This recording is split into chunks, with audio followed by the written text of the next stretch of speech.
আসসালামু আলাইকুম ওয়া রাহমাতুল্লাহি ওয়া বারাকাতুহু। প্রিয় শিক্ষার্থীবৃন্দ, আশা করি আপনারা সবাই অনেক অনেক ভালো আছেন। আজকের খুব গুরুত্বপূর্ণ একটি টপিক নিয়ে আপনাদের সাথে কথা বলবো। সেটা হলো ইসমে মাফউল। আপনারা জানেন ইসমে মাফউল হলো ইসমে মুশতাকের একটা প্রকার। এটা খুবই গুরুত্বপূর্ণ। তো চলেন কথা না বাড়িয়ে আজকের মূল আলোচনায় চলে যাই। তো ইসমে মাফউল জানার আগে আমাদের প্রথমে সংজ্ঞাটা জানতে হবে। সংজ্ঞাটা হলো যে ইসমে মুশতাকের উপর কর্তার কাজ পতিত হয় তাকে ইসমে মাফউল বলে, যেমন মানসুরুন সাহায্যপ্রাপ্ত। আপনারা জানেন যে কাজ করে সেটা হলো কর্তা, আর কর্তার কাজ যার উপরে পতিত হবে সে হলো মাফউল, অর্থাৎ সাহায্যপ্রাপ্ত। অর্থাৎ কর্তার কাজ, এখানে কিন্তু কর্তার কাজ পতিত হয়েছে। যেমন আমরা যদি ইসমে ফাইলের বলি, এখানে ছিল কি নাসিরুন। নাসিরুন নাসিরুন মানে হচ্ছে সাহায্যকারী। সাহায্যকারী সাহায্যকারী তার মানে যে সাহায্যটা করছে তাকে আমরা বলবো সাহায্যকারী, আর যে সাহায্য প্রাপ্ত হয়েছে, ওকে যাকে সাহায্য করা হয়েছে সে হচ্ছে সাহায্য প্রাপ্ত। অর্থাৎ যে সাহায্য করছে সে সাহায্যকারী, আর যে এই সাহায্যটা নিয়েছে সে হচ্ছে সাহায্য প্রাপ্ত। তার মানে যাকে সাহায্য করা হবে সে হবে ইসমে মাফউল, আর যে সাহায্য করবে সে হবে ইসমে ফাইল, অর্থাৎ সাহায্যকারী, কর্তা হবে। তো চলেন আমাদের এখন ইসমে মাফউল, আশা করি ইসমে মাফউলের সংজ্ঞাটা আপনারা বুঝতে পেরেছেন। এখন আমাদেরকে জানতে হবে ইসমে মাফউলের গঠন প্রণালী। ইসমে মাফউলের গঠন প্রণালী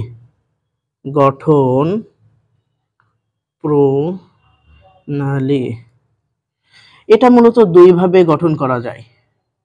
দুই ভাবে, একটু মনোযোগ সহকারে শোনেন যে ইসমে মাফউল আমরা গঠন করব মুজারে মাজহুল থেকে। তো যদি সুলাসি মুজাররাদ হয় শব্দটি, তাহলে ইসমে মাফউল গঠন করার সময় আমাদেরকে প্রথমে আলামাতে মুজারে যেটা থাকবে সেটা বিলুপ্ত করতে হবে, অর্থাৎ বাদ দিতে হবে।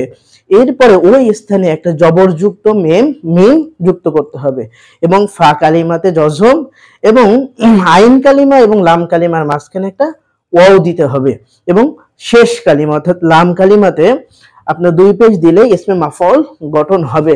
প্রথমে আমরা যেটা শিখবো সেটা হচ্ছে সুলাসি মুজাররদ। যদি সুলাসি মুজাররদ হয় তাহলে সেক্ষেত্রে আমরা কি করব, আমরা জানি যে মুজারে মাজহুল থেকে মূলত মাফউল গঠন করতে হয়। তাহলে যেমন মাজি ছিল কি নাসর, এর মুজারে হলো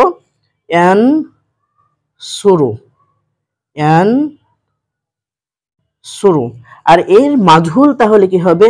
আপনারা জানেন আমরা যখন কোনো শব্দকে, একটা মারুফ শব্দকে যখন মাজহুল করব তখন অবশ্যই ফা কালিমাতে আমরা প্রথমেই কিন্তু শুরুতেই কিন্তু পেশ দিতে হয়। তাহলে এখানে যেহেতু আনসুরু আছে, আমাদের করতে হবে কি ইউন সরো ইয়া পেশ সরো। তাহলে এই ইউনসরু থেকে মূলত আমরা কি করব, ইসমে মাফউলটা গঠন করব। তাহলে ইউনসরু থেকে আমরা প্রথমে কি বলেছিলাম যে আলামাতে মুজারে, অর্থাৎ আলামাতে মুজারে এখানে ইয়া আছে, এই ইয়াটাকে আপনাকে বিলুপ্ত করতে হবে। তাহলে বিলুপ্ত করার পরে আমরা কি করব, এই স্থানে একটা জবরযুক্ত মিম, এবং ফা কালিমাতে, এখানে ফা কালিমা হচ্ছে নুন, ফা কালিমাতে সাকিন, এবং আইন কালিমা হচ্ছে সদ, এবং আইন কালিমা এবং লাম কালিমার মধ্যবর্তী একটা ওয়াও, এবং লাম কালিমাতে দুই পেশ।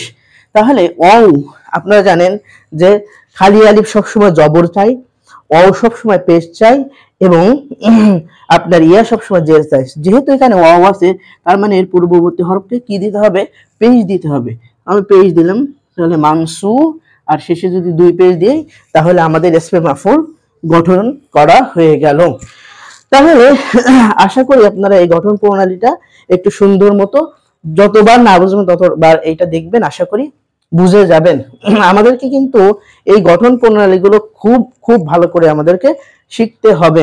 তাহলে এখন আসেন, যদি এইটা দেখেন নাসরা, এটা কিন্তু 3 অক্ষর বিশিষ্ট ছিল, অর্থাৎ সুলাসি মুজাররাদ 3 অক্ষর বিশিষ্ট। যদি 3 অক্ষর বিশিষ্ট না হয় সেক্ষেত্রে আমরা ইসমে মাফউলটা কিভাবে গঠন করব, যদি না হয় তাহলে কিভাবে আমরা গঠন করব একটু জেনে ফেলি। যদি না হয়,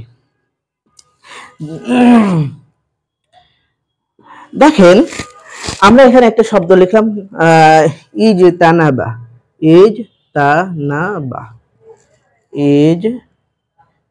ইজতানাবা। নিঃসন্দেহে এটা একটা মাজির সিগা। এই মাজি দেখেন এটা কিন্তু 3 অক্ষর বিশিষ্ট না। এখন আমরা এর মুজারিটা করব। মুজারি কি হবে? ইয়াজতানিবু, ইয়াজতানিবু, ইয়াজতানিবু। তাহলে এর মাজহুল, আমরা জানি যে মাজহুল থেকে ইসমে মাফউল গঠন করা হয়, তাহলে এর মাজহুলটা কি হবে? ইউজতানাবু, ইউজতানাবু।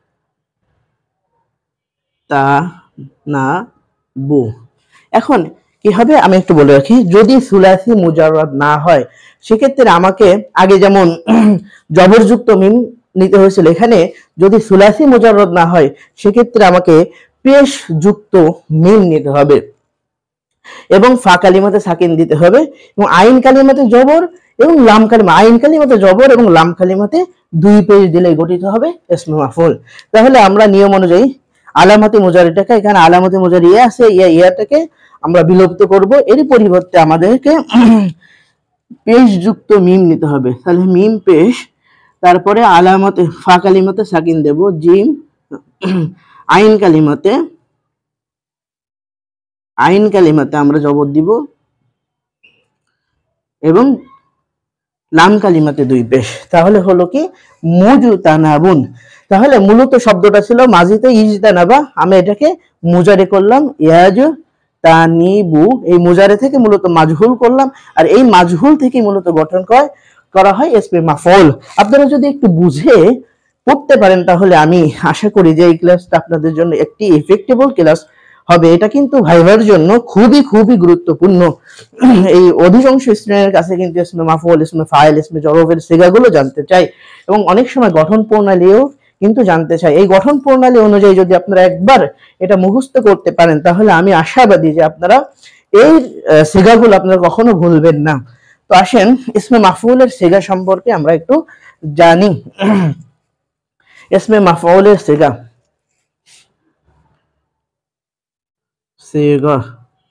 এর সিগা মোট 6টি।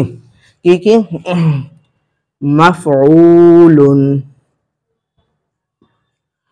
মাফউলানি,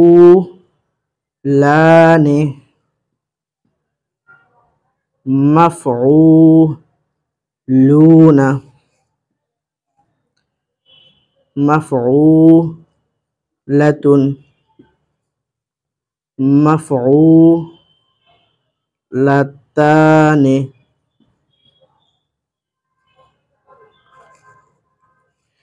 মাফউলাতানি, মাফউলাতুন।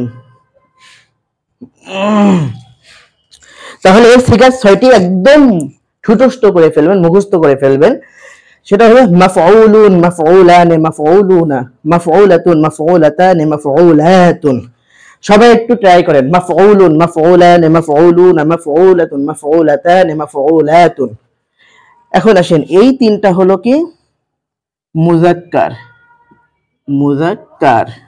আর এই যে শেষের 3টা এইগুলো হচ্ছে মুয়ান্নাস।